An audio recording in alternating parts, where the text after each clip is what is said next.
considerando el comienzo, esas últimas enseñanzas de la serie de Mateo, el comienzo del ministerio de Cristo, del Rey.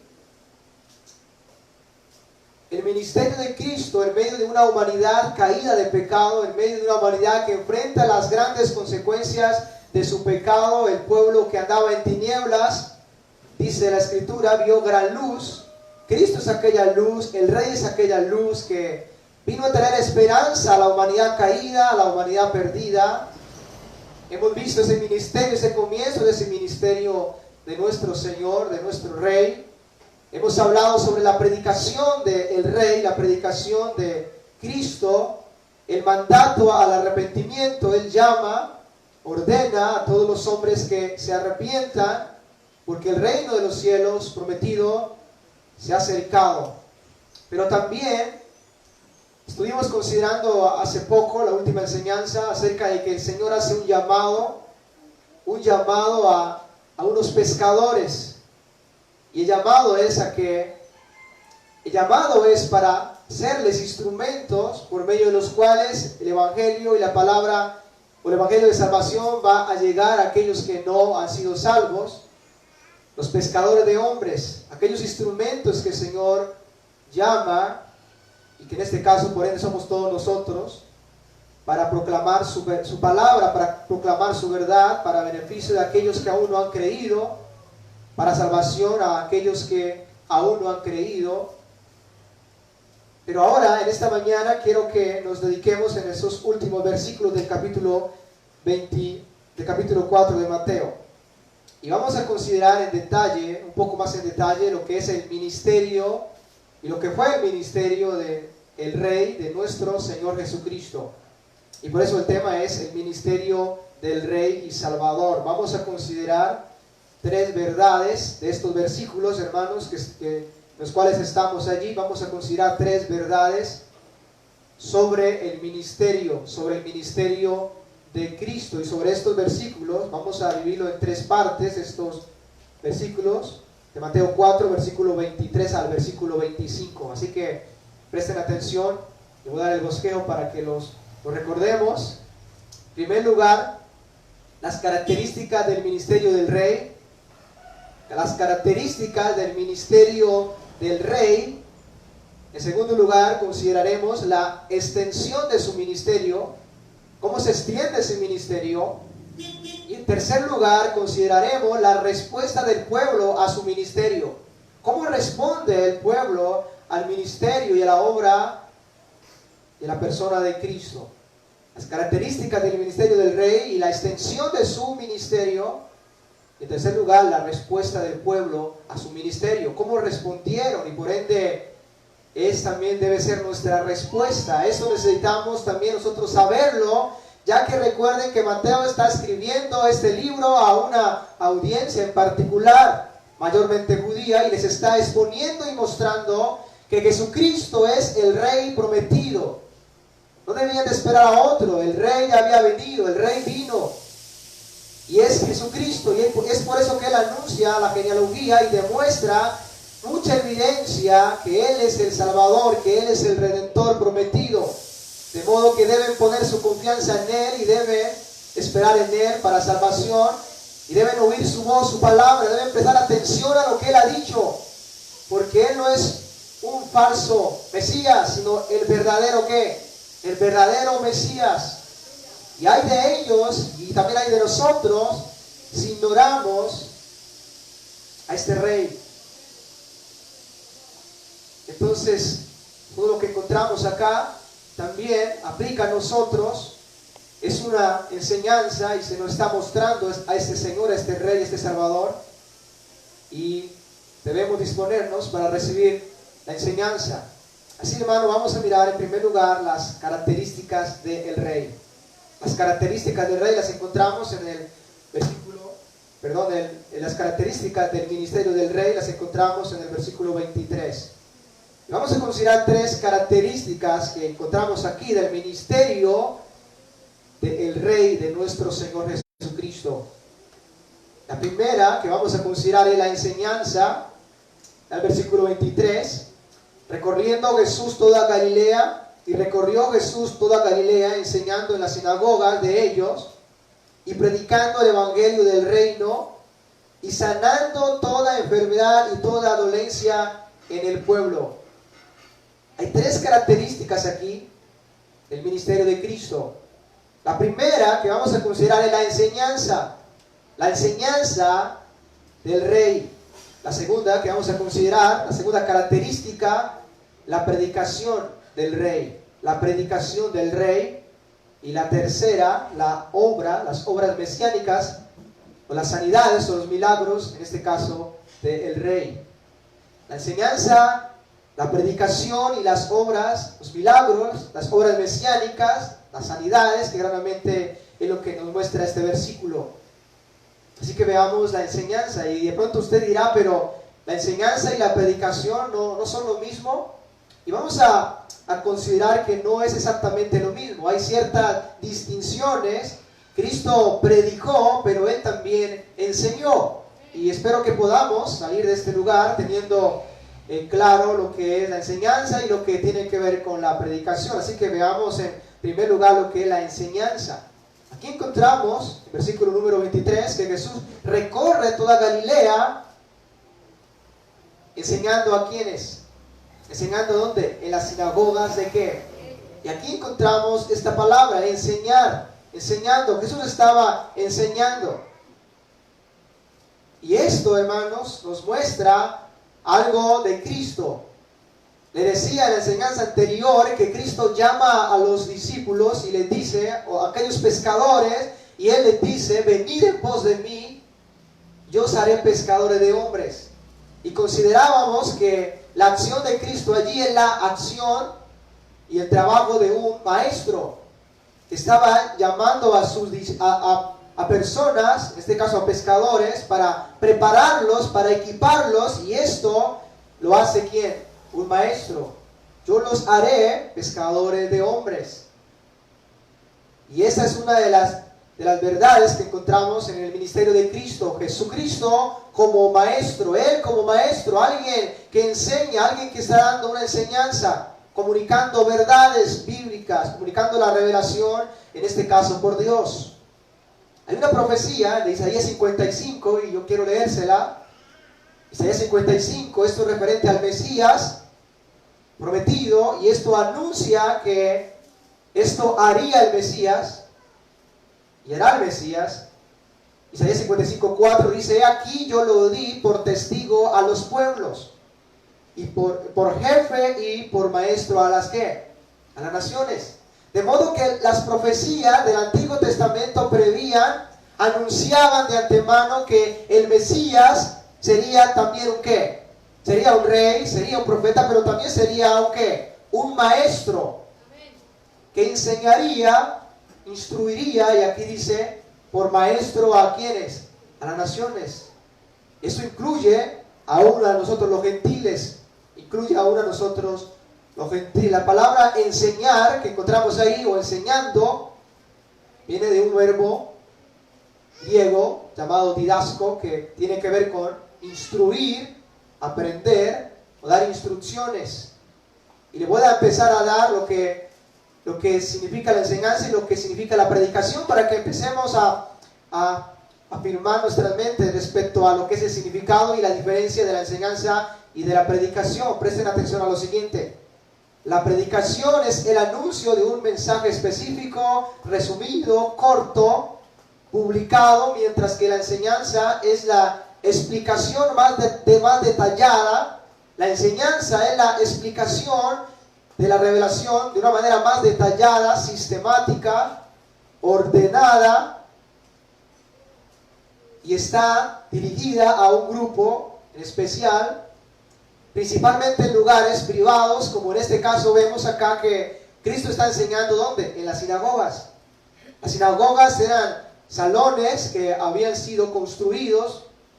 Se dice que en la época de que Israel fue llevado a Babilonia, Judá, el templo había sido destruido, que era el lugar donde ellos se congregaban, y entonces ellos construyeron sinagogas, salones, no para allí ofrecer sacrificios, sino con el propósito de poderse reunir y estudiar la ley de Dios. Y en cada lugar se construyeron, en este caso, sinagogas. De modo que cuando Cristo viene, aunque está el templo, hay muchos lugares, muchos salones en los cuales los judíos concurrían allí. Y allí Él estaba como ese maestro. Él tenía acceso directo a aquellos lugares porque era considerado por el pueblo como ¿qué? Como un rabí, ¿verdad? Como un maestro. La gente le decía rabí, maestro. Eso es lo que encontramos a lo largo de los evangelios. Y Él tenía acceso a las sinagogas. Y allí Él enseñaba, Él daba instrucciones. De modo que la enseñanza es la explicación más detallada de la revelación de Dios dirigida a un grupo en especial. La predicación tiene el sentido no de informar, sino de persuadir a las personas. Esto es lo que es la predicación, ya lo vamos a ver más adelante. La predicación tiene el sentido, el propósito de no de informar a las personas como tal, sino de persuadirlas acerca de un propósito de Dios. Les leo otra cita acá que tengo respecto a la predicación y lo que es la predicación y lo que es la enseñanza para que podamos identificarla. La predicación implica cosas tales como la exhortación, la exposición, la amonestación, el aliento, el consuelo, mientras que la enseñanza, que es lo que estamos considerando, es la transmisión de información e instrucciones diversas de diferentes áreas, de diferente contenido. La enseñanza es la transmisión y la información de instrucción diversa, de mucha instrucción en este caso diversas, que tiene diferente contenido. Eso es lo que es la enseñanza. Transmitir información, mucha instrucción, y eso es lo que también vemos en los evangelios, ya lo vamos a identificar. Entonces Cristo vino como maestro, y fue el maestro de maestros, hermanos, y es nuestro maestro a quien debemos acudir, a quien debemos ir, a los pies de quien debemos sentarnos, ¿verdad? Y ser enseñados. Esto es lo que Mateo nos registra, esto es lo que Mateo le quería comunicar a su audiencia. Jesús recorrió las ciudades de Galilea enseñando en la sinagoga, dando instrucciones. Eso debería llevarles a que aquella audiencia se preguntara cuáles fueron aquellas instrucciones que Él dio. Y eso es lo que vamos a encontrar a lo largo de Mateo, del capítulo 5 en adelante. Cómo Él está instruyendo, enseñando como el maestro de maestros. En el ministerio de Cristo encontramos mucha enseñanza,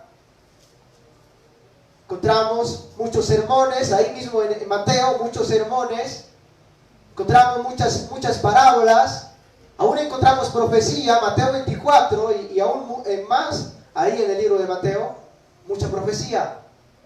Todo eso es enseñanza, instrucción, y es eso lo que significa el hecho de que Cristo Jesús anduvo enseñó. Y eso debemos tenerlo muy presente en cuanto al ministerio de nuestro Señor Jesucristo. Y al mismo tiempo debe ser también el ministerio de los que predicamos, de enseñar la palabra de Dios en detalle, anunciarla, comunicarla. Vayan conmigo a Mateo 5. Ahí al ladito, Mateo 5, versículo 1. Esto es lo que estaremos estudiando más adelante. Dice, viendo la multitud, subió al monte y sentándose, vinieron a él sus discípulos. Ahora, el hecho de que aquí la escritura, y Mateo describe que Jesús se sentó, viendo la multitud, subió al monte y se sentó. Resulta que esta es la posición de los maestros. ¿Recuerdan cuando allí en Lucas se narra que Jesús fue a Nazaret y se le dio el libro? Recuerdan que él lee el libro, que es Isaías 61, y él lee el libro, lee esa parte, más luego lo vamos a considerar. ¿Y qué aconteció después que él leyó el libro? ¿Qué aconteció? ¿Recuerdan? ¿Qué pasó? Él se sentó. Y usted puede decir, bueno, ¿y por qué se sentó él? ¿Terminó todo? No, sino que esa era la posición del maestro. Él se sentaba, después de leer el libro, se sentaba y Todos allí rodeándole, todos allí delante de él, estaban exponiéndose en qué? A la enseñanza. Ahora eso nos muestra, nos confirma esto, versículo 2. Y abriendo su boca, ¿qué? Les enseñaba diciendo. Y ahí encontramos los sermones de las bienaventuranzas, que abarca el capítulo 5, capítulo 6, capítulo número 7. Instrucción. Mucha instrucción, mucha enseñanza respecto al reino, respecto a cómo vivir en el reino, de cómo servir como súbditos del Cristo, del Rey. Eso es lo que encontramos ahí a lo largo de estos capítulos. De modo que eso nos muestra parte de lo que es el ministerio de Cristo, en este caso, como el maestro que enseñaba, que daba información detallada, comunicaba de una manera expositiva, detallada, la revelación de Dios. Es eso lo que encontramos en Cristo. Entonces la diferencia de lo que es la enseñanza, la predicación, la predicación es un poco más concisa, temas más comprimidos, que claramente son verdades bíblicas, pero la enseñanza es la información que se da de una manera más detallada, de una manera más secuencial, a fin de que los discípulos que están exponiéndose puedan crecer en ese conocimiento sistemático de la verdad de Dios. Y eso es lo que claramente vemos en el ministerio de Cristo. Encontramos claramente a Él enseñando, a Él dando revelación, y a multitudes reunidas delante de Él en ciertos lugares, en las sinagogas mayormente, y Él está allí dándole explicaciones. Es muy diferente a cuando Él dijo y predicó diciendo: arrepentidos y creed en el Evangelio. Es un mensaje corto, conciso, pero no hay una explicación detallada allí. La enseñanza es diferente porque se detiene. Si la predicación es, por ejemplo, acerca del arrepentimiento y llamar a los hombres a que se arrepientan y dar las razones, la enseñanza en cuanto al arrepentimiento es detallar lo que significa el arrepentimiento, cómo deben y qué es arrepentirse y por qué deben arrepentirse. Da más razones, o sea, explica más, da más detalles. Y esto es lo que es la enseñanza. Y este es el ministerio de Cristo. Y quiero ir haciendo algunas aplicaciones a la medida que vamos considerando cada parte. Quiero hacer algunas aplicaciones para que vayamos también llevando esto a la práctica, lo que podemos sustraer de esta enseñanza. Y quiero darle estas aplicaciones respecto a esta verdad que Cristo enseñó en las sinagogas, dio instrucciones, y eso es lo que vamos a estar desarrollando a la medida que seguimos estudiando Mateo. En primer lugar, quiero hacerles esta pregunta: ¿es Cristo tu maestro? ¿Es Cristo el maestro nuestro? Usted y yo estamos considerando a Cristo, al Rey, al Mesías prometido, lo estamos considerando como nuestro maestro, es decir, somos discípulos de Él, estamos exponiéndonos a su enseñanza, estamos a los pies de Él y pasamos tiempo a sus pies, así como María pasó tiempo con Él. ¿Recuerda a María y a Marta? María estaba a los pies de Cristo. ¿Y qué dice la Escritura? ¿Qué hacía ella? ¿Oyendo qué? Su palabra. Ella estaba en la posición de una discípula y Cristo lo considera a ella como ¿qué? Como el maestro, ¿verdad? Está allí Él sentado y está Él allí. Está ella allí a los pies del maestro, a los pies de Cristo. Otra pregunta: ¿qué has aprendido de Él? Si lo consideras como el maestro, ¿qué has aprendido de Él? ¿Qué has aprendido de Él? Eso debe ser preguntas que respondamos y podamos en este caso determinar si lo estamos reconociendo, si estamos reconociendo a Cristo como lo reconocen las Escrituras, y aún las profecías de antemano lo anunciaban. Lo anuncian de diferentes formas, como el Rey, que es lo que el punto principal de Mateo, mostrar a Jesús como el rey que había de venir y que vino, y está dando múltiples evidencias, pero también anuncia allí que es el profeta, pero también aquí lo anuncia como el rey prometido. Dice Efesios, quiero leerles este pasaje, no alcanzamos a meditarlo para que el tiempo nos alcance, pero sí que vayan conmigo allí a Efesios 4, versículo 17. Y esto es lo que Pablo está escribiendo a la iglesia de Éfeso. Dice el versículo número 17, Efesios capítulo 4, versículo 17.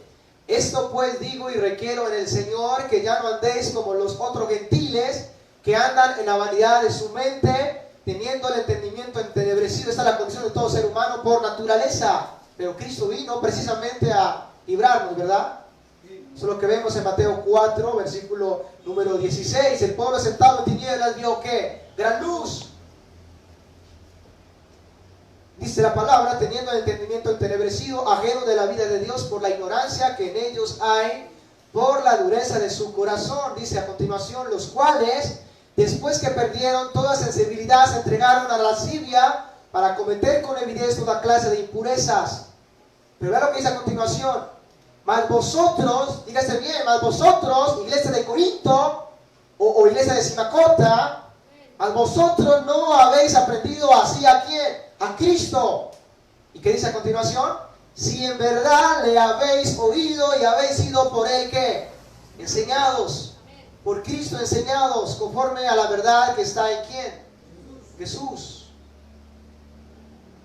Pablo dice, si en verdad le habéis oído. ¿A quién?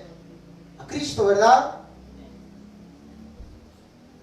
Si en verdad le habéis oído y habéis sido por él ¿qué? Enseñados. La pregunta es, ¿cuánto estamos siendo enseñados por él? Por el maestro de maestros. Y habéis sido por él enseñados conforme a la verdad que está en ¿quién? En Cristo, en el maestro. Así que Pablo está reconociendo que la iglesia de Éfeso estaba, o por lo menos debía estar siendo enseñada, instruida. ¿Por quién? Estaba siendo enseñada, instruida ¿por quién? Por el maestro de maestros, por Cristo. Por ende, nosotros debemos estar siendo instruidos, enseñados por Él. ¿Cómo lo somos? A la medida que lo oímos, a la medida que nos exponemos a su instrucción, a su enseñanza, porque Él es el maestro. Él es el maestro. Una segunda aplicación que va más dirigida a nosotros los pastores, como pastores y los que predicamos, los que enseñamos, como pastores es nuestro deber enseñar todo el consejo de Dios. Hablamos de que la enseñanza es la información detallada que tiene que ver con el consejo, toda la revelación de Dios, comunicar, dar, enseñar. Se dice de Pablo en Hechos capítulo 20, anda conmigo allí rápidamente a Hechos capítulo 20. Pablo era un apóstol, estaba predicando, dirigiendo, pero también enseñaba, no solamente predicaba, sino enseñaba, y vea lo que dice acá estos versículos, Hechos capítulo 20, versículo 20. Y como en nada que fuese útil, he rehuido de anunciaros y enseñaros, dice aquí, enseñar, la misma palabra que encontramos allí donde Jesús está enseñando en las sinagogas. Y como nada que fuese útil, he rehuido de anunciaros, Hechos capítulo 20, versículo 20, de anunciaros y de enseñaros públicamente y por las casas, testificando a judíos y a gentiles acerca del arrepentimiento para con Dios y de la fe en ¿quién? En nuestro Señor Jesucristo. Pablo da testimonio de que no había rehuido de anunciar y enseñar públicamente y por las casas que el consejo de Dios. Más adelante nos lo explica. Ven el versículo 27, porque no he rehuido a anunciaros que todo que el consejo de Dios. Entonces es nuestro deber anunciar como Pablo todo el consejo de Dios. toda la enseñanza que Dios nos ha dado, toda la revelación que Dios nos ha dado, es nuestro deber. Pero, tercera aplicación, como creyentes debemos exponernos a la enseñanza de la verdad revelada en las Escrituras y también enseñada por los ministros. Es decir, que no es solamente nuestra responsabilidad exponerla, sino también la responsabilidad de todos los creyentes exponerse a la enseñanza de toda la revelación, de todo el consejo de Dios, de todo el consejo de Dios. Primera Timoteo capítulo 5, vayan allá, Primera Timoteo capítulo 5. Así que tanto los que predican deben preocuparse porque el consejo de Dios, debemos preocuparnos porque el consejo de Dios, todo el consejo de Dios se ha dado a conocer. Y por ende la iglesia debe preocuparse por conocer también todo el consejo de Dios. Todo el consejo de Dios. Recibir la enseñanza. Dice 1 Timoteo 5, 17. Y esto aquí está hablando acerca de el trabajo claramente de los que predican, pero aquí podemos encontrar algo importante. Los ancianos que gobiernen bien sean tenidos por dignos de doble honor, mayormente a los que trabajan en ¿qué? Fíjese bien, ¿trabajan en qué? En predicar y enseñar. Se utilizan las dos palabras que encontramos allí en Mateo capítulo 4, versículo 23. Que Cristo predicó y ¿qué? Y enseñó. Le decía que son palabras que tienen cierta diferencia. Los ancianos que trabajan en predicar y enseñar. Ahora, si los ancianos trabajan en predicar y enseñar, es claro que la congregación, los creyentes, están exponiéndose a la predicación y a la ¿qué? Y a la enseñanza, ¿verdad? Se están exponiendo y deben exponerse a la enseñanza y a la predicación. Es decir, a la enseñanza de todo el consejo de Dios. Y vamos a ver lo que significa la predicación. Pregúntate, ¿me estoy exponiendo a toda la enseñanza, todo el consejo de Dios? Debo hacerlo. Y por ende, esto es una amonestación también a nosotros, como pastores, predicar todo el consejo de Dios.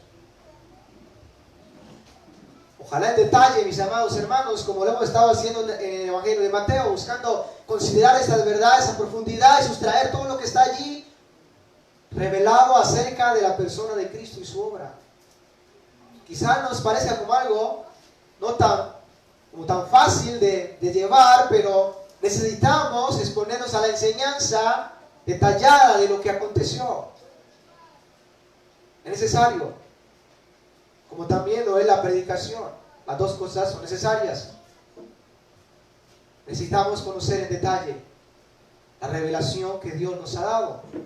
Debo exponerme a la enseñanza. Ahora veamos en segundo lugar la predicación. Estamos hablando solamente de las características del ministerio del Rey de Cristo. Una de esas características de su ministerio es que Él enseñó, Él comunicó, Él instruyó, dio instrucciones detalladas para la vida, para la piedad. Y ahora veamos, en segundo lugar, la predicación. Versículo 23 de Mateo 4 dice: y recorrió Jesús toda Galilea, enseñando en las sinagogas de ellos. ¿Y qué más dice a continuación? Y predicando el evangelio del reino. Esa es la otra característica. Y predicando el evangelio, o las buenas nuevas del reino prometido. Ahora, esa palabra predicar usa un verbo del griego keruso que significa proclamar, pregonar, proclamar o publicar, como un heraldo, divulgando. Esto, hermanos, es exactamente la actividad, no como tal de un maestro, sino la actividad de ¿quién? ¿Quiénes eran los que debían proclamar, anunciar, aún pregonando un mensaje específico? ¿Recuerdan quién lo hacía? Ya lo considerábamos cuando Jesús inició su ministerio y cuando Él empezó a predicar, ¿recuerdan? Considerábamos que esta es la actividad y la función de un profeta, de comunicar, de exponer aún públicamente, aún en alta voz, en este caso, el mensaje de ¿quién? el mensaje de Dios. Un maestro como tal no era visto, aún en las calles y aún en lugares públicos como tal, enseñando allí. Era visto, generalmente un maestro era visto en un lugar, en una asamblea o en como tal, en una sinagoga allí, con estudiantes allí, dando en detalle la revelación, compartiendo aún la ley de Dios. Pero la función de un profeta, la función del profeta era, con un mensaje específico, proclamarlo, anunciarlo como un heraldo. Los heraldos eran los mensajeros de los reyes. Los reyes daban una orden, sacaban un edicto, una ley, y el heraldo debía ir a las ciudades y en alta voz, públicamente, comunicar y anunciar: así ha dicho el rey, deben hacer esto o lo otro. Piensen ahí en el versículo 17 de Mateo, y vamos a ver a Cristo aquí como el profeta. Es lo que dice el versículo número 17 del capítulo 4 de Mateo. Dice: desde entonces comenzó Jesús a predicar, y esto es la función de un profeta. Desde entonces comenzó Jesús a predicar y a decir, ¿qué dijo él? Arrepentidos porque el reino de los cielos se ha acercado. Fíjense que es un mensaje corto, que tiene claramente profundidad. Es un mensaje corto, y él lo está declarando públicamente. Públicamente. Y esto nos muestra la actividad, otra actividad de Cristo, no solo como rey, no solo como maestro, sino también como ¿qué? Profeta de Dios. Estaba comunicando el mensaje. Eso fue lo que hicieron los profetas del Antiguo Testamento. La mayoría de ellos que estaban predicando, estaban publicando un mensaje de Dios. Otros, como Moisés, que podemos decir que era profeta, pero también maestro, porque también enseñaba también en detalle la ley de Dios al pueblo. Y quiero volverles a recordar lo que es la diferencia entre la enseñanza y la predicación, para que ahora que estamos considerando acá la predicación, podamos tener un poco más de entendimiento. La predicación es el anuncio, ¿no? La predicación implica cosas tales como la exhortación, la exposición y la amonestación, o el aliento y consuelo, mientras que la enseñanza es la transmisión de información e instrucción en diversas áreas de contenido.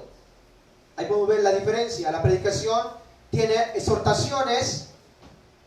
Exhortaciones es lo que encontramos ahí cuando Cristo dice: arrepentidos.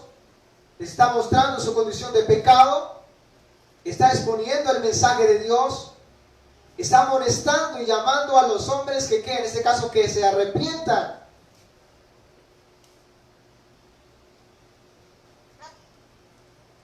Mientras que la enseñanza tiene que ver con detallar estas cosas, hablar más en detalle. La predicación es el anuncio de un mensaje específico, resumido, corto y publicado, anunciado a los cuatro vientos, mientras que la enseñanza es la explicación más detallada y sistemática y ordenada de la revelación de Dios a un grupo de personas en lugares específicos, mayormente privados, como lo eran las sinagogas. Eso lo encontramos ahí en Mateo 4, 17, donde ya ahí lo leíamos. Jesús está predicando a todos, y por eso dice arrepentidos, porque es un mandamiento plural, es un mandato que encerraba a todos los que estaban allí escuchando, porque el reino de los cielos se ha acercado. Ahí lo vemos también en Juan el Bautista, en Mateo 3, versículo 1 y 2. En aquellos días vino Juan el Bautista predicando en el desierto de Judea y diciendo, fíjese bien, él está predicando, está pregonando en alta voz, anunciando. ¿Y qué está diciendo? Arrepentidos porque el reino de los cielos se ha acercado. Un mensaje corto, conciso, publicado. ¿Qué está predicando? Bueno, que se arrepientan, que el reino de los cielos se ha acercado. En el Antiguo Testamento podemos ver de ahí un ejemplo de lo que es la predicación. Yo sé que todos lo conocemos, en Jonás.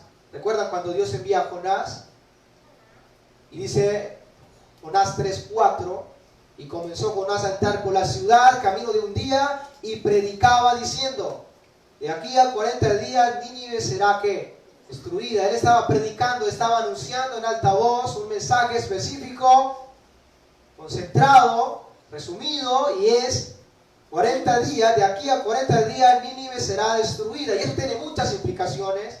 Demuestra claramente que había pecado en el pueblo y Dios había terminado castigarle. Pero eso es lo que es la predicación, un mensaje específico y que se espera una respuesta inmediata del pueblo, que actúen, que respondan de una manera, en este caso, inmediata. Nos lleva a que respondamos, nos lleva a que hagamos algo, que no nos quedemos allí, sino que prestemos atención a lo que está siendo anunciado. Y esto es lo que tiene que ver con las amonestaciones, exhortaciones que encontramos claramente en las Escrituras. Y esto es una de las actividades de nuestro Señor Jesucristo en la tierra. Él fue el profeta prometido aún en el Antiguo Testamento, como Moisés le dijo al pueblo: Jehová el Señor levantará profeta entre vuestros hermanos como a mí, y deben oírle. La pregunta que debemos estar haciendo es: ¿estamos oyendo a este profeta? ¿Oyendo su mensaje? ¿Respondiendo en fe a su mensaje? Si él ha estado hablando acerca de que debemos arrepentirnos, ¿qué hemos hecho al respecto? Es una amonestación, es una exhortación. Debemos responder ante ello. Él ha hablado, Dios ha hablado. Y es nuestro deber, en este caso, responder en obediencia. La predicación se destaca por su apelación a las emociones y a una decisión inmediata, mientras que la enseñanza apela más bien a la mente, porque da más instrucciones, más detalle. La predicación presenta certezas y la enseñanza es una explicación del significado de esas certezas. Recuerden esto: la predicación presenta certezas, la enseñanza es una explicación o el significado de esas certezas. En la predicación de Cristo, por ejemplo, anuncia el evangelio del reino, lo anuncia de esa manera, pero la enseñanza Él lo va detallando de una manera más específica. Por ejemplo, encontramos cómo podemos ser parte de ese reino prometido, donde Cristo es el que reina, cómo podemos ser ciudadanos de ese reino, cómo debemos vivir en ese reino. Él lo explica, en la enseñanza Él lo explica cómo debe ser, cómo debe llevarse a cabo, cómo debe realizarse. Pero en la predicación solamente dice: el reino de los cielos se ha acercado. Pero en la enseñanza, en este caso, lo explica. Entonces, Cristo enseñó, comunicó la verdad, dio mucha información en detalle, como un maestro, como el maestro. Pero también Él pregonó la verdad de Dios, el mensaje de Dios, como un profeta. Y eso también es parte de nuestra responsabilidad como predicadores: comunicar, anunciar la verdad de Dios. Y quiero mostrarles algunas aplicaciones respecto a esta otra verdad que consideramos del ministerio de Cristo. Como iglesia necesitamos la amonestación, la exhortación y el consuelo y el aliento de la palabra en la predicación. Necesitamos ser exhortados, amonestados, que se nos muestre nuestra condición, que eso es lo que generalmente tiene la predicación. El consuelo, el aliento, aunque también cuando muchas veces podemos, en este caso, unir lo que es la exhortación y la enseñanza. Dice 1 Timoteo 4:13, se lo leo, lo leíamos en esa mañana: entre tanto que voy, le decía Pablo a Timoteo, ocúpate en la ¿qué? La lectura. Y él dice: ¿en la qué? En la exhortación, en la amonestación a los demás. Esto es como profeta. Y la enseñanza, ahí está la otra, la enseñanza. En pocas palabras, Timoteo actúe como profeta, comunicando un mensaje específico, exhortación, amonestación a la iglesia, pero también no se olvide la enseñanza. Debes pasar tiempo exponiendo en detalle las doctrinas reveladas en las Escrituras. Así que la necesitamos. Timoteo necesitaba y era ordenado, y era mandado por Pablo, por ende, por Dios, a que se ocupara en la lectura, que es claramente el estudio de la palabra de Dios, y exhortara como profeta, comunicando esas verdades, y también enseñara como maestro, enseñara en detalle las verdades de Dios, todo el consejo de Dios. Dice, no descuides el don que hay en ti, que te fue dado mediante profecía con la imposición de las manos del presbiterio. Ocúpate en estas cosas. ¿En cuáles cosas? Bueno, ya le ha dicho, lectura, la exhortación y la ¿qué? Y la enseñanza. Permanece en ellas para que tu aprovechamiento sea manifiesto a todos. Para que tu aprovechamiento sea manifiesto a todos. Y esto entonces lo vemos también en la persona de Cristo, en su ministerio. Lo vemos en diferentes lugares, según las Escrituras, predicando un mensaje al público, mensaje corto, como arrepentidos y porque el reino de los cielos se ha acercado. Pero también vemos a Cristo sentado como este maestro de maestros, instruyendo, dando enseñanzas más específicas, en detalle, ¿verdad?, de la revelación de Dios. Son esas las dos primeras características del ministerio de Cristo: enseñanza y predicación. Enseñanza y predicación. Y ahora vemos en tercer lugar las obras mesiánicas, las obras, o con lo que tiene que ver con lo que Él hizo, milagros, con curaciones. Dice Mateo capítulo 4, nuevamente volvamos allí, las obras mesiánicas, o las sanidades o los milagros, que es lo que encontramos también en el ministerio de Cristo. Él enseñó, predicó, pero también hizo obras, sanidades, en este caso, muchos milagros. Dice el versículo 23 nuevamente. Y recorrió Jesús toda Galilea, enseñando en las sinagogas de ellos y predicando el evangelio del reino. ¿Y qué más dice a continuación? ¿Y qué más? Y sanando toda enfermedad y toda dolencia en el pueblo. Fíjese bien, Él también anduvo sanando toda enfermedad y toda dolencia en el pueblo. Versículo 24 de Mateo 4 dice: y se difundió su fama por toda Siria, y le trajeron todos los que tenían dolencias, los afligidos por diversas enfermedades y tormentos, los endemoniados, lunáticos y paralíticos. ¿Y qué pasó? Y los sanó. Él enseñó, Él predicó, pero Él también sanó. Hizo muchos milagros. Trajo sanidad, liberó a muchos endemoniados, afligidos en tormentos. Y allí podemos ver el cumplimiento de la Escritura del versículo 16. El pueblo asentado en tinieblas vio gran luz, y los asentados en región de sombra de muerte, luz le resplandeció sobre ellos. Recuerda que cuando hablábamos, ¿qué significa que el pueblo estaba en tinieblas? Las tinieblas demuestran, en primer lugar, la carencia del conocimiento de ¿quién? Del Dios verdadero. Y es lo que Cristo estaba haciendo por medio de predicar y por medio de ¿qué? De enseñar. Está dando a conocer al Dios verdadero. Pero también las tinieblas aluden y demuestran la depravación del hombre, la depravación, la pecaminosidad del hombre. Pero también las tinieblas aluden a la miseria y aún aluden a la potestad de Satanás, el poder de las tinieblas, y a toda miseria y dolor como consecuencias ¿de qué? Del pecado. Pero aquí nos encontramos con que Cristo está trayendo sanidad, librando a los que están endemoniados, trayendo liberación a los oprimidos. Y allí vemos que verdaderamente Cristo es la luz que traería salvación, y ha traído salvación, y aún trae y sigue dando salvación si aún estás en tinieblas. Pero quiero que nos hagamos una pregunta. ¿Qué muestra el hecho de que Jesús sanó toda dolencia y enfermedad? ¿Qué muestra eso? ¿Qué muestra el hecho de que Jesús sanó toda dolencia y toda enfermedad? ¿Qué es lo que Mateo nos registra aquí? Y quiero llevarles a que consideremos al menos tres cosas que demuestran el hecho de que el Rey por lo cual el rey hizo estos milagros. Tres cosas que demuestran el hecho del rey hacer todos estos milagros. ¿Qué nos enseñan esto? ¿Qué nos muestra esto?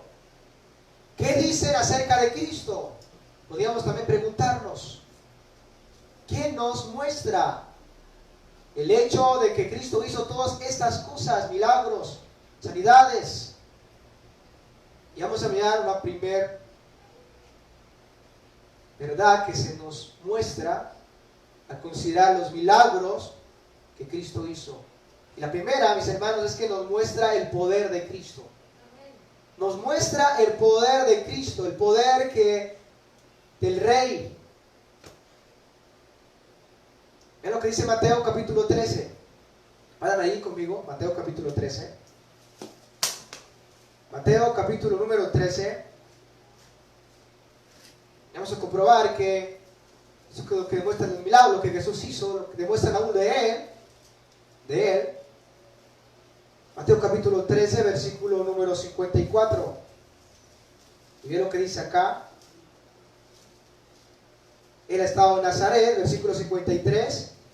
Aconteció que cuando terminó Jesús estas palabras, se fue de allí y vino a su tierra y les enseñaba en la sinagoga de ellos. Nuevamente otra vez se nos recuerda la enseñanza, el maestro, de tal manera que se maravillaban y decían: ¿de dónde tiene esta sabiduría y estos milagros?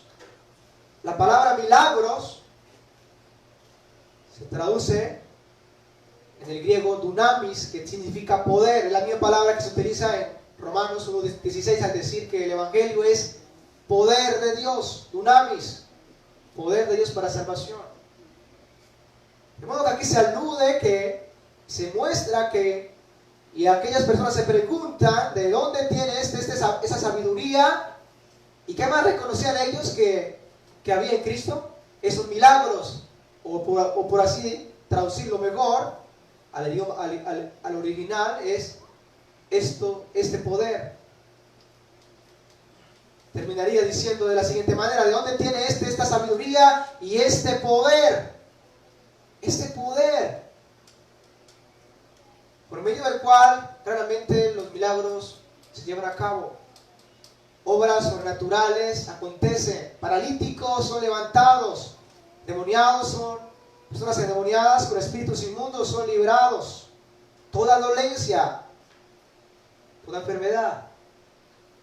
Entonces demuestra el poder de Cristo, el poder de nuestro Rey. Marcos 5:27, y se lo voy a leer, no lo busquen. Es en el momento de la sanación a la mujer que tenía flujo de sangre.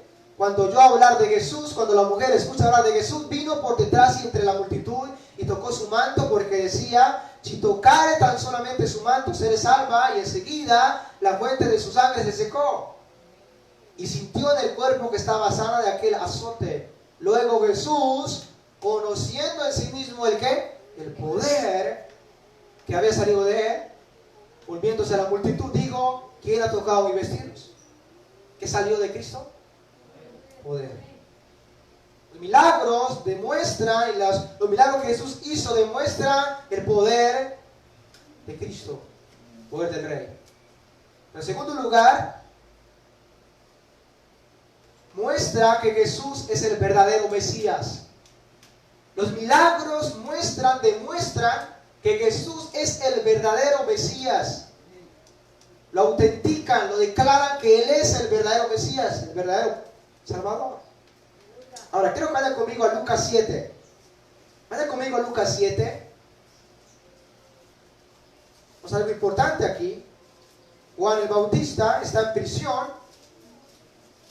Juan el Bautista está en la prisión. Ha sido arrestado por Herodes a causa de Herodías, porque él les amonestaba y le decía: no es lícito tener la mujer de tu hermano. Les anunciaba, les amonestaba, les predicaba. Y dice Lucas capítulo 7, versículo 11. 7, versículo 11. Aconteció que después que él iba a la ciudad, que Jesús iba a la ciudad que se llama Naín, e iba con él muchos de sus discípulos y una gran multitud. Verso 12. Cuando llegó cerca de la puerta de la ciudad, de aquí que llevaban a enterrar a un difunto, hijo único de su madre, la cual era viuda, y había con ella mucha gente de la ciudad. Verso 13. Y cuando el Señor la vio, se compadeció de ella y le dijo: no llores. Verso 14. Acercándose tocó el féretro, y los que la llevaban se detuvieron y dijo: joven, a ti te digo, levántate. ¿Y qué aconteció, hermanos? Versículo 15. Entonces se incorporó y hubo resurrección, ¿verdad? Entonces se incorporó el que había muerto y comenzó a hablar y lo dio a su madre. Verso 16. Y todos tuvieron miedo. Lucas capítulo 7, versículo número 16. Y todos tuvieron miedo y glorificaban a Dios diciendo: un gran profeta se ha levantado entre nosotros, y Dios ha visitado a su pueblo. Ellos dicen: un gran profeta se ha levantado entre nosotros. Dios ha visitado a su pueblo. Ellos reconocían la mano de Dios allí. Versículo 17. Y se extendió la fama de él por toda Judea y por toda la región de alrededor. Verso 18. Los discípulos de Juan le dieron las nuevas de todas estas cosas. Y llamó Juan a dos de sus discípulos. Es decir, que los discípulos de Juan le anuncian a Juan en la cárcel todas estas cosas que estaban pasando acerca de Cristo, las obras de Cristo. Verso 19. Y entonces Juan, versículo 19, los envió a Jesús, envió a dos de sus discípulos, los envió a Jesús para preguntarle: ¿eres tú el que había de venir o esperamos a otro o esperaremos a otro? ¿Qué está pasando con Juan? Juan fue el que bautizó a Jesús, vio una señal, porque él dijo: el que me envió a bautizar, dijo sobre aquel que descienda el Espíritu Santo, él es el que os bautizará con el Espíritu Santo y fuego. El que traería salvación y al mismo tiempo juzgaría. Pero ahora Juan está enviando a sus discípulos, después de oír la fama y las obras de Cristo, está enviando a sus discípulos a que le pregunten a Jesús si él es el que había de venir o debían esperar a otro. Es decir, en pocas palabras, si usted es el verdadero Mesías prometido en el Antiguo Testamento, que traería salvación y redención y reinaría sobre la casa de Jacob para siempre. Entonces, versículo número 20. Cuando pues los hombres vinieron a él, o a Jesús, dijeron: Juan el Bautista nos ha enviado a ti para preguntarte: ¿eres tú el que había de venir o esperaremos a otro? Verso 21. En esa misma hora sanó a muchos de enfermedades y plagas y de espíritus malos, y a muchos ciegos les dio la vista. Verso 22. Respondiendo Jesús le dijo: y haced saber esto, y haced saber a Juan lo que habéis visto y qué, y oído. ¿Qué habéis visto y oído? Bueno, los ciegos ven, los cojos andan, los leprosos son limpiados y los sordos oyen, los muertos son resucitados, porque eso es lo que se decía, ¿verdad? Después de Jesús resucitar al hijo de la viuda de Naín. Los muertos son resucitados y a los pobres es anunciado el Evangelio. Y bienaventurado es aquel que no haya tropiezo en mí.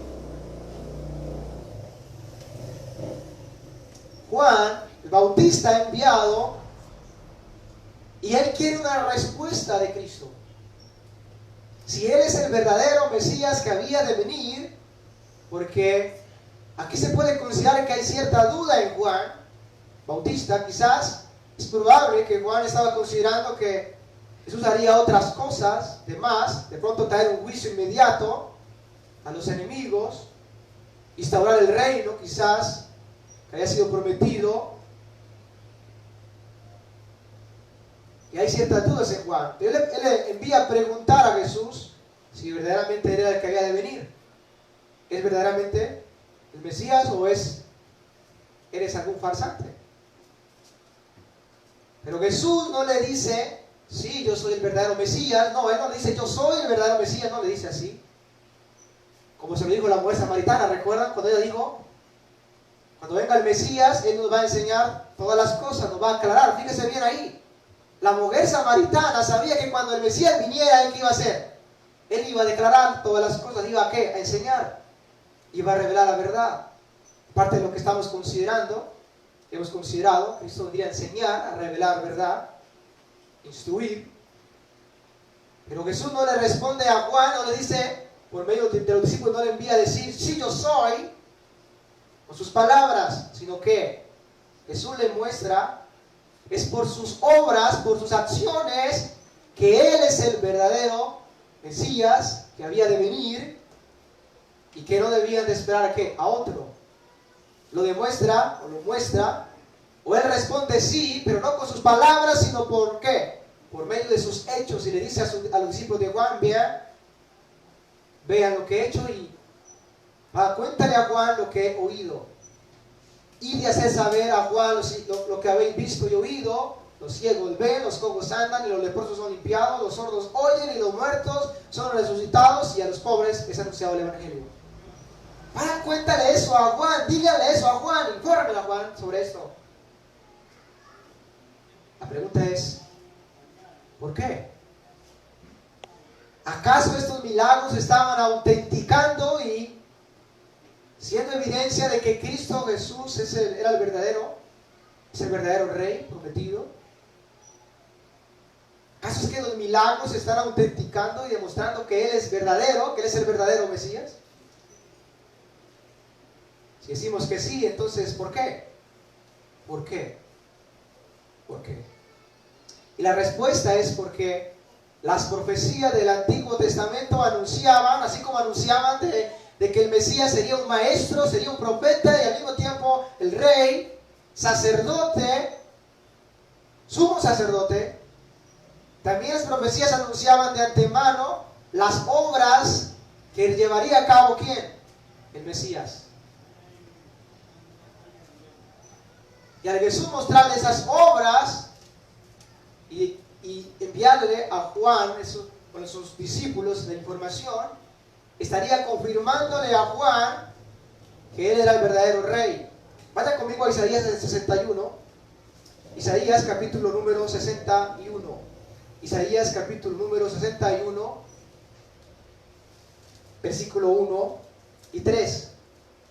Este fue el versículo o el pasaje que Jesús leyó en Nazaret, allí, cuando se sentó y después Él explica. Isaías 61, versículo 1. Esto es referente al Mesías. Es una profecía mesiánica, es decir, que anuncia a aquella persona que fue prometida en Edén, en Génesis 3:15, la simiente de la mujer, aquella simiente que fue prometida a Abraham, en tu simiente serán todas las naciones benditas, aquel rey que se encuentra en Génesis 49, el rey que vendría, a ese rey que se le promete a David, que de su descendencia se levantaría uno, que se sentaría en su trono para siempre, sería eterno, de aquel rey, profeta y salvador que se anuncia que iba a ser sacrificado como un cordero según Isaías 53, y que iba a venir como el rey y iba a reinar en justicia, iba a ser rechazado, iba a ser traicionado, iba a ser muerto en medio de pecadores, que iba a resucitar. Es referente a Él. ¿Quién está hablando? Isaías 61, versículo 1. Dice así: el Espíritu de Jehová el Señor está sobre mí. Esta es una palabra que alude al Mesías hablando. El Espíritu de Jehová el Señor está sobre mí porque me ungió Jehová.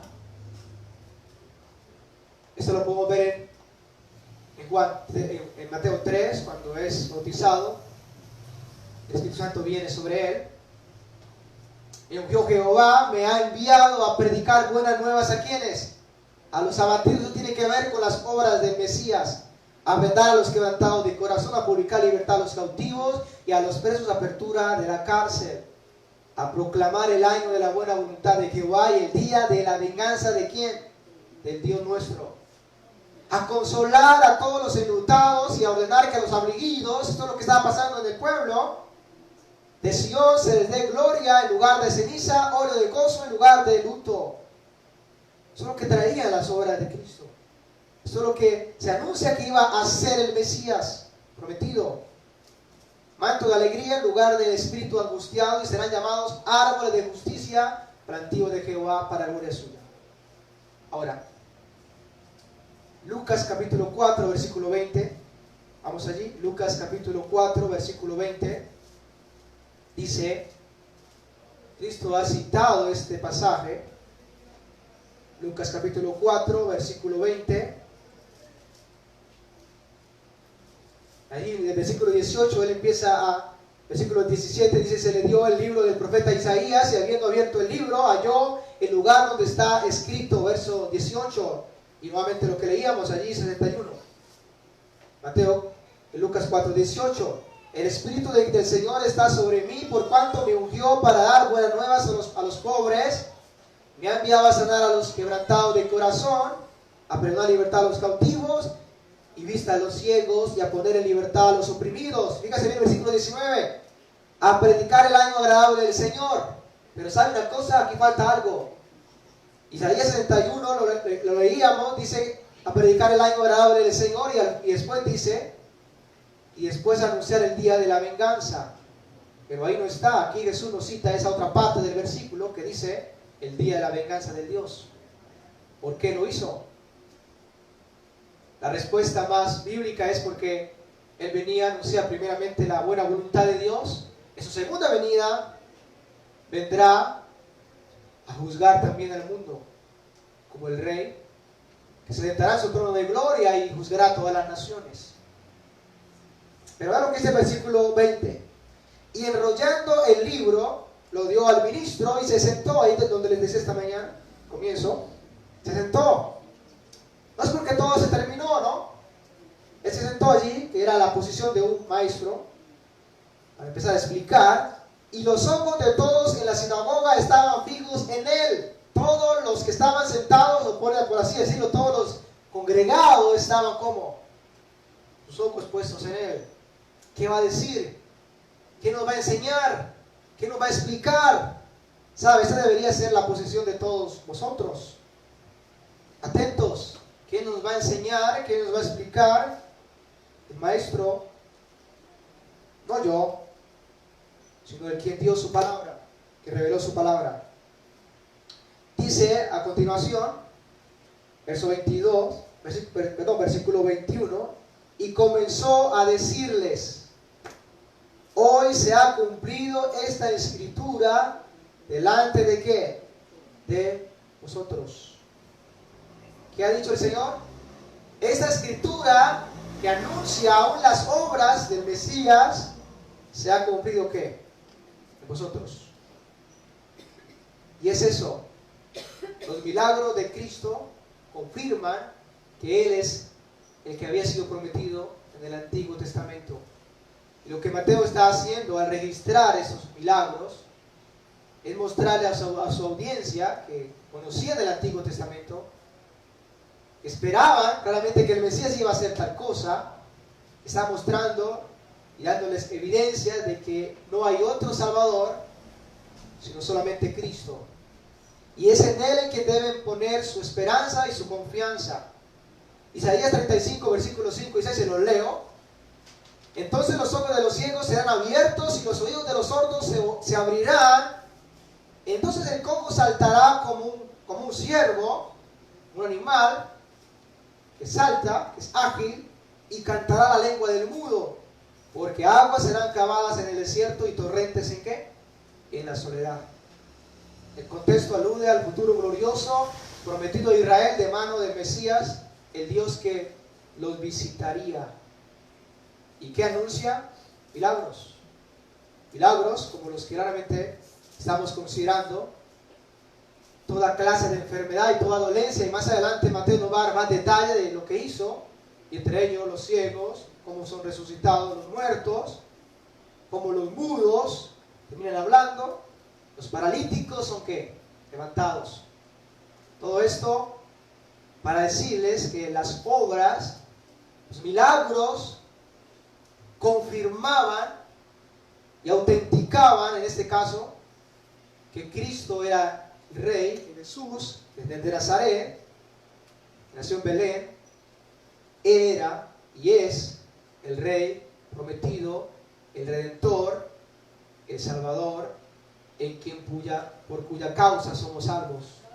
De modo que Mateo está diciendo a su audiencia, no esperen a otro, porque no hay otro. Dijo Pedro, en ningún otro hay que salvación, porque los milagros aún declaran y autentican a Cristo. Él es el verdadero Mesías, el genuino, el prometido. Pero otra razón, y ya voy terminando, quiero terminar pronto, no alcanzamos a terminar con todos los versículos, pero otra cosa que nos muestra el hecho de que Cristo hizo muchos milagros es la misericordia de Cristo, la misericordia de Cristo. Primero nos muestra el poder de Cristo. En segundo lugar nos confirma que Él es el verdadero Cristo, el verdadero Mesías, el verdadero Salvador. Pero en tercer lugar nos muestra la misericordia de Cristo, la misericordia del Rey. Mateo 14:14 dice, y saliendo Jesús y vio una gran multitud, y tuvo compasión de ellos, y sanó a los que de ellos estaban enfermos. Esto nos muestra la misericordia del Rey. Tuvo compasión de ellos, y los sanó. Y sanó a los que de ellos estaban enfermos. Nos muestra la misericordia que le lleva a que Él actúe de esta manera. Ya vimos la viuda de Naín, ¿verdad? Y considerábamos que cuando Él llega cerca de la puerta de la ciudad, allí iban a enterrar a aquel difunto, el hijo de la viuda. Era viuda. Y el versículo 13, que ya lo leíamos, dice, cuando el Señor la vio, se compadeció de ella y le dijo, no llores. Acercándose, tocó el féretro y los que la llevaban se detuvieron y dijo a la joven, así te digo, levántate. Y se lo dio a su madre. La misericordia lo vemos allí. Podemos ver la misericordia del Rey por medio de cómo Él actúa, dando en este caso sanación, librando aún de la muerte, resucitando. La misericordia nos muestra los milagros de Cristo, lo que Él hizo, sus obras. Y en cuarto lugar, los milagros de Cristo, hermanos, nos muestran la gloria venidera que, como dice Pablo, en nosotros ha de manifestarse en la venida de Cristo como el Rey de Reyes. Y nos muestran la gloria del estado eterno. Esa es una prueba de lo que vendrá, de lo que Dios traerá en Cristo, y es una evidencia, es una prueba de la gloria del estado eterno, según Apocalipsis 21. Pablo ha dicho en Romanos, porque tengo por cierto, Romanos 8:18, pues tengo por cierto que las aflicciones del siglo presente no son comparables con la gloria venidera que nosotros ha de manifestarse. Aquella generación estaba viendo la gloria de Cristo, y los milagros demuestran ello. Y Pablo dice, lo que estamos sufriendo hoy no se compara a la gloria que ha de manifestarse en nosotros, porque el anhelo ardiente de la creación es el aguardar la manifestación de los hijos de Dios, porque la creación fue sujetada a vanidad, como lo vemos hoy, bajo dolor, bajo sufrimiento, bajo maldición, no por su propia voluntad, sino por causa de aquel que la sujetó en esperanza, porque también la creación misma va a ser libertada de la esclavitud, de la corrupción, de la opresión y del dolor, a la libertad gloriosa de los hijos de Dios, porque sabemos que toda la creación gime, aún está con dolores de parto hasta ahora, y no solo ella, sino que también nosotros mismos, que tenemos las primicias del Espíritu, nosotros también gemimos dentro de nosotros mismos, esperando la adopción, en este caso, la redención de nuestro cuerpo. Los milagros y todo lo que Cristo hizo muestra lo que ha de venir también. Apocalipsis 21:4, enjugará a Dios toda lágrima, hablando ya de los cielos nuevos y la tierra nueva. Enjugará a Dios toda lágrima de los ojos de ellos, y ya no habrá muerte, ni habrá más llanto, ni clamor, ni dolor, porque las primeras cosas pasaron. En Apocalipsis 22:2 dice, en medio de ella, en la calle y aún al otro lado del río, estaba el árbol de la vida, que produce 12 frutos, dando cada mes su fruto, y las hojas del árbol eran para la sanidad de las naciones, y no habrá más maldición, y el trono de Dios y del Cordero estará en ella, y sus siervos le servirán. la maldición terminará. Y eso es lo que vemos cuando Cristo estuvo en la tierra. Los efectos de la maldición vemos por un cierto tiempo que quedaron a un lado, fueron eliminados. Y eso es una prueba de lo que ha de venir, de la esperanza, de lo que nos espera, de lo que espera aquellos que han puesto su fe en Cristo. Así que cierro con esto como aplicación. Ver los milagros de Cristo nos debe llevar a 4 cosas, según lo que hemos estado considerando. Primero, conocer su poder y deidad y confiar en Él. Conocer el poder de Cristo y la deidad de Cristo. Él es el Dios encarnado. Nos debe llevar a eso, a conocer el poder de Cristo y su deidad, y por ende a confiar en Él, a descansar en Él. Pero en segundo lugar, nos debe llevar a estar seguros que Él es el verdadero Salvador, debido a que los milagros autentican y demuestran que Él es el único Redentor. Esto nos debe llevar a no dudar, que no dudemos, como estaba pasando con Juan, después de ver ya una señal clara, ver los cielos abiertos, ver el Espíritu venir sobre Cristo. Así que ver aún estos milagros que Cristo hizo nos lleva a que estemos seguros de que Él es el verdadero. Y si estamos en Él, estamos en el verdadero Redentor y Salvador. Y si nuestra fe está puesta en Él, no es en vano, ¿verdad? No es en vano. Porque Él es el Rey verdadero, prometido. En tercer lugar, nos debe llevar a descansar en las misericordias de Cristo y a refugiarnos en Él, ya que los milagros nos demuestran su misericordia, su amor, al Él realizar tales milagros. Y en último lugar, nos debe llevar a esperar en la gloria y los beneficios venideros que tenemos por causa de Cristo. Nos debe llevar a esperar en las glorias que vienen y los beneficios que están por venir por causa de Cristo. Nos lleva a tener certeza y seguridad de lo que vendrá, del futuro glorioso que espera a todos aquellos que han puesto su fe y su esperanza en Cristo. Vamos a orar, hermanos. Padre, te damos gracias por darnos esta oportunidad inmensa de estar acá congregados y exponernos a tu palabra. Nos ha recordado las características de tu ministerio, oh Cristo, tu ministerio de maestro, el cual nos enseña, el cual enseñó y aún nos enseña, nos revela tu verdad en detalle, nos explica cómo debemos conducirnos hacia ti, nos enseñas, nos habla acerca de tú quién eres, lo que tú has venido a hacer al mundo, a traer salvación por su sangre, el perdón de pecados, y también nos ha instruido qué esperas de nosotros, qué espera de la humanidad y cuál es el llamado a la humanidad. Y uno de ellos es que los hombres se arrepientan de sus pecados y pongan su fe únicamente en ti para la salvación. Y como discípulos te obedezcamos y guardemos tus mandatos, tus mandamientos, tu instrucción, tu enseñanza, Señor. Te pido que tú seas instruyéndonos y podamos reconocerte como nuestro Maestro y nos pasemos a tus pies continuamente, Señor, siguiendo tu enseñanza, tu instrucción, para tu gloria y para nuestra edificación. Y también nos has enseñado que tú eres aquel profeta que anuncia y comunica el mensaje de Dios, amonesta, exhorta y espera una respuesta de obediencia a tu palabra.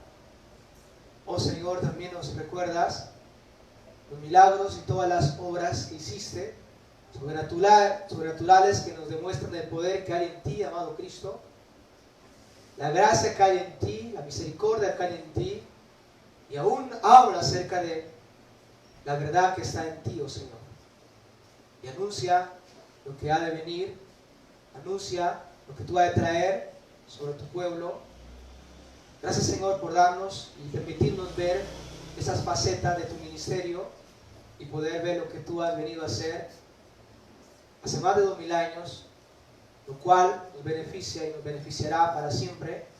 Te pido, Señor, que todos aquellos que aún no te reconocen, no te han reconocido como el Rey soberano, y no se han puesto bajo su autoridad, no te han reconocido como maestro, como el maestro, y no han venido a tus pies a recibir tu instrucción, tu enseñanza, y no han escuchado el mensaje, no han respondido en obediencia al mensaje del Evangelio, no se han arrepentido de sus pecados y no han puesto la fe en Cristo.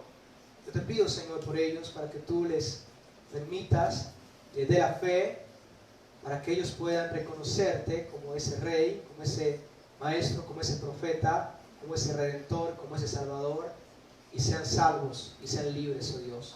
Te pido que tú nos bendigas y que nos permitas poder ser amonestados también por estas palabras y vivir a la luz de estas verdades, Señor, como siervos, como discípulos, como súbditos, como miembros de esa ciudad, de esa nación, la cual te pertenece a ti, amado Cristo, y tú gobiernas y reinas y reinarás sobre ellos, sobre nosotros, Señor.